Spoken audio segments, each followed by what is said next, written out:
बिस्मिल्लाहिर्रहमानिर्रहीम। अस्सलाम वालेकुम मुअज़्ज़िज़ नाज़रीन।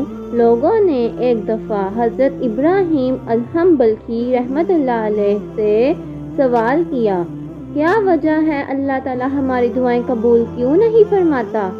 आप रहमतुल्लाह ने फरमाया, तुम खुदा को जानते हो मगर उसकी अताअत नहीं करते। नंबर 2, रसूल अल्लाह सल्लल्लाहु अलैहि वसल्लम को पहचानते हो मगर उनकी पैरवी नहीं करते।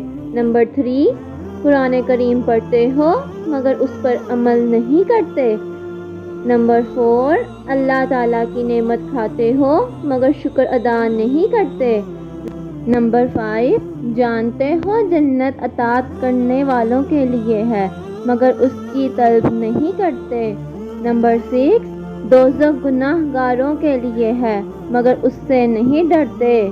नंबर 7, शैतान को दुश्मन जानते हो मगर उससे दोस्ती करते हो, दूर नहीं भागते। नंबर 8, ख्वाहिशों कारिब को अपने हाथों से दफन करते हो मगर इबरत नहीं पकड़ते।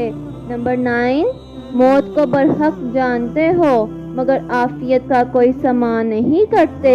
नंबर 10, दूसरों की ऐबजोई करते हो मगर अपनी बुराइयों को तर्क नहीं करते। इसलिए इन 10 बातों की वजह से हमारी दुआएं कबूल नहीं होती।